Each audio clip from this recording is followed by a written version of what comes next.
So,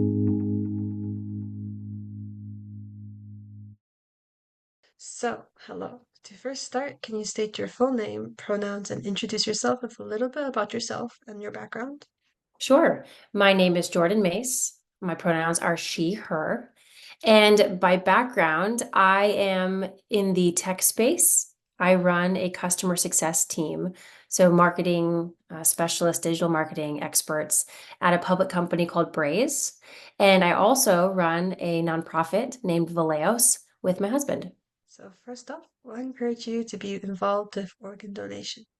So I was not very familiar with organ donation or the organ transplant community until 3 years ago. So 2021, my husband and I, we were registered organ donors on our licenses. That was about the extent of what I knew when I would think about organ donation until my husband got a cold and that cold attacked and killed his heart.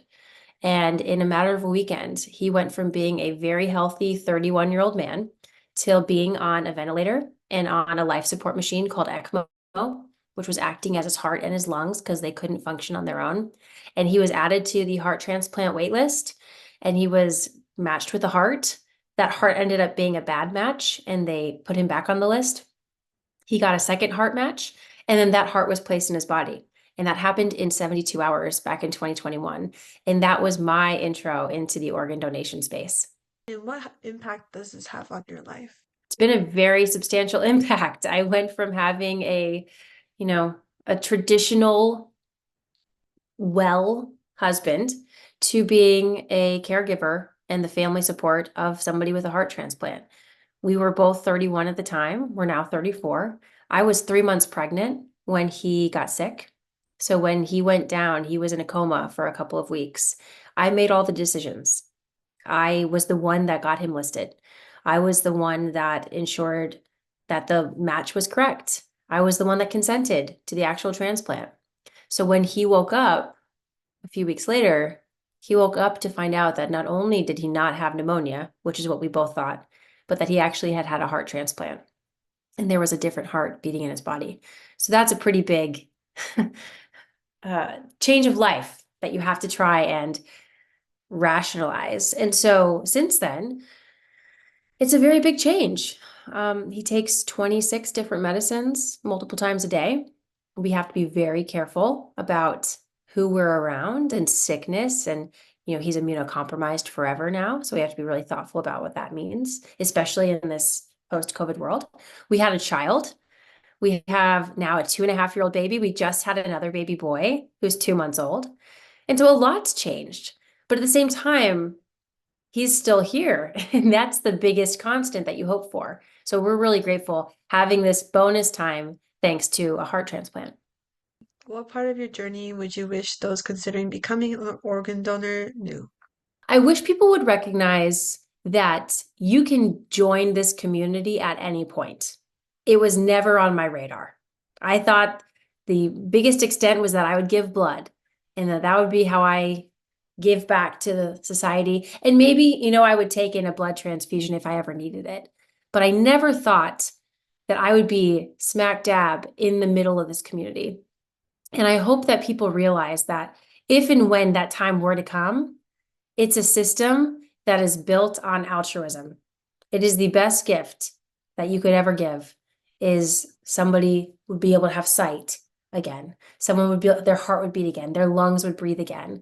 That somebody might have more time with their family. And so I'm very grateful that when we needed an organ, that an organ was available to us.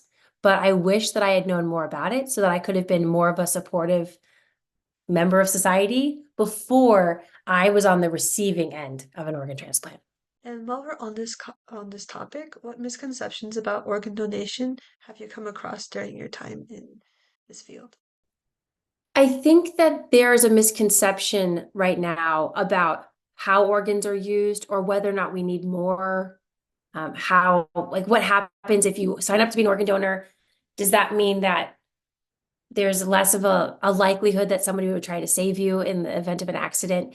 Some common misconceptions like those occur. But I would say in general, my biggest misconception was I just didn't know how expansive organ donation actually is until I was within the community. When you start to ask, you tend to find that there are a lot of organ recipients or donor families that are within your network. You just don't know about it. So I would say that the biggest misconception that I've experienced is just that you don't realize how large the community actually is until you start looking around and you start looking for it. And what challenges do you face in advocating for organ donation awareness within your community or on a larger scale? I think that generally there is inequity within organ donation. It's becoming a well-known fact. The inequities can be due to the color of your skin, your ethnicity, where you live in the country, whether you live in an urban setting or a rural setting. Those things exist, and that is what the nonprofit that we're working on, Valeos, that's what we're looking to help solve as well. Is we know that if we can try and help ensure that data is at the center of organ donation, we can leverage that data to try to reduce inequity because that is something that is on our mind. If you are a person of color seeking a specific organ, you might have a longer wait. And that to us is just unacceptable. What improvements or changes could be made to the organ donation system to increase donation rates or streamline the process? I'm going to answer that in two different ways. So, how do we increase organ donation rates? I think we just continue to talk about it. I think that in general, it's pretty well received in the United States. More than 90% of Americans are firmly in support of organ donation.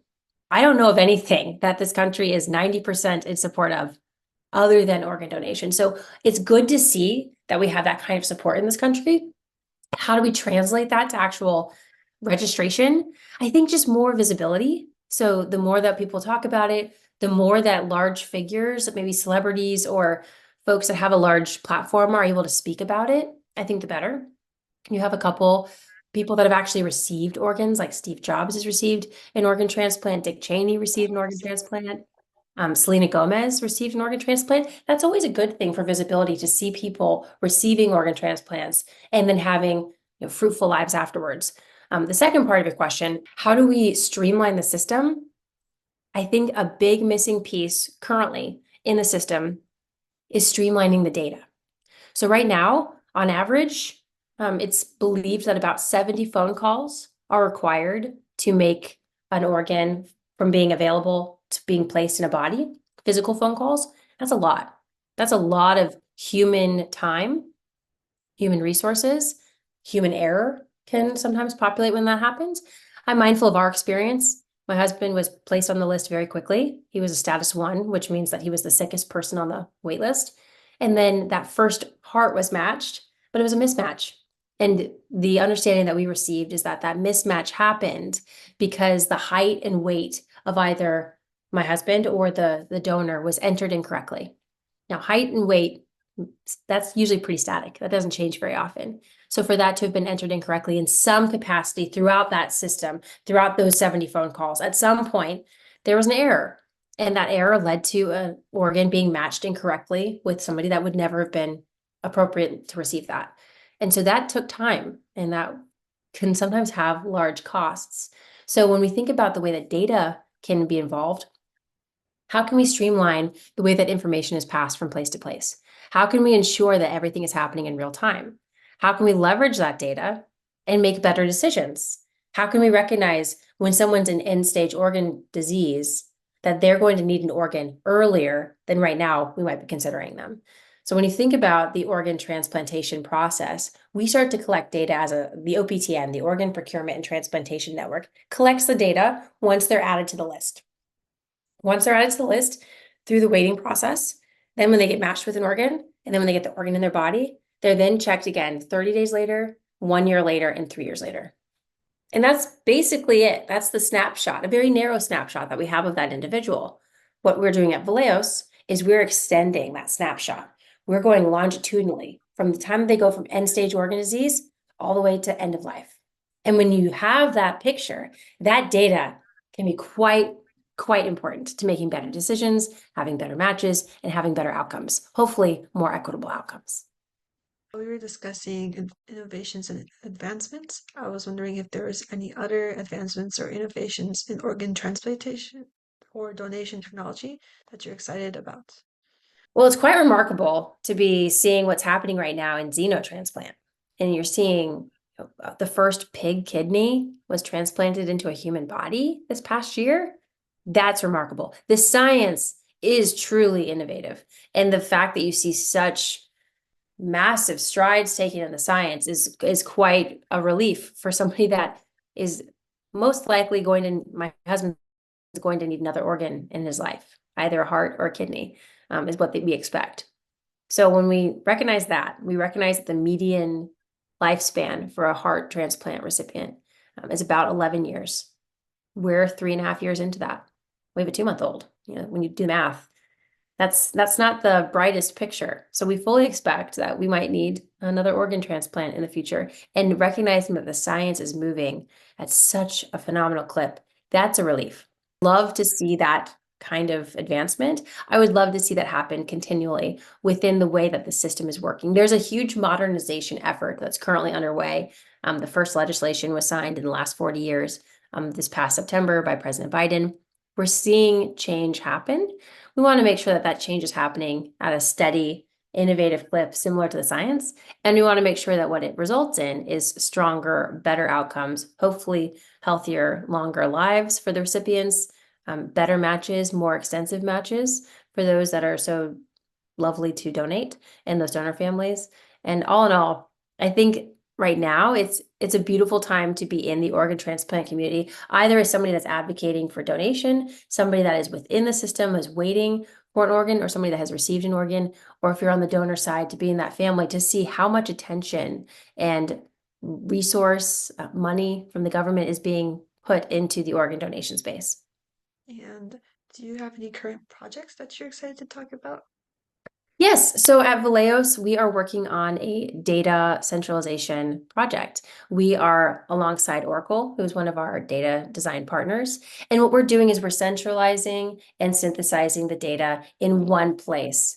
It's going to be aggregated, it's anonymized. It's ensuring that this data sandbox is available for health systems, OPOs, and other folks in the industry in a safe and secure way. And the expectation is that when you have access to that data safely, securely in one spot, you can make better decisions. So you can have that informing large language models. It can help you better understanding, okay, if we have somebody on tacrolimus, they should have this kind of outcome. If they're on sirolimus, it should be this kind of outcome. So the project that we're currently working on is building that database, and we're doing that alongside Oracle. I'm just very excited to hear so much improvement in such a. I'm not sure if it would be a short time, but you have said it was been 3 years, right? Since, Yeah. and so I find that really interesting and remarkable. Thank you. I think it's an interesting combination of things. One is that my background is in tech. My husband's background is in tech. We are not in healthcare. We are not ex-government. But what we do is we build companies. We build data-specific technology companies. And we're also very familiar with the organ transplant space because we were deeply involved in it. So we have this very unique perspective of people that have heavily relied on organ donation, are exceptionally grateful for our outcome, and now we want to pay it forward. And we want to do it doing what we do best, which is building companies and building projects and bringing people together and being the face that says this is not just for a nameless person out there. This is for us. Look at my scar. This could be for you. You never know. You might need an organ in the future, or you might be somebody that gives the altruistic gift of organ donation. And so recognizing that we have those backgrounds, we've been able to bring it all together with folks that are in government, people that are in healthcare, people that are outside, and bringing the best of the private sector and bringing it to the public sector. You and your husband are truly inspiring. Thank you very much. What are the most rewarding parts of your career? It is very rewarding to be able to see change happen. So you mentioned earlier that you're seeing a considerable amount of change in a short period of time. It is really remarkable to being able to witness that and to see when you put a problem that is solvable in front of brilliant people, and it happens to be a cause that is exceptionally close to our heart. It's really exciting to see other people get excited about putting their minds, putting their resources, putting their thought into it. And so for me, being able to go and speak to folks that are waiting on the wait list, families that have had organ donation in their past, people that are recipients that are thinking about the long-term lifespan that they might have. It's really rewarding to get to say that we're doing something about it. And it's just as rewarding when we inspire somebody that doesn't know much about organ donation to register to be an organ donor. That is so exciting for us to have somebody think about this space that maybe hadn't thought about it before, and then feel moved enough to say, you know what, if and when I would like to be a part of this community.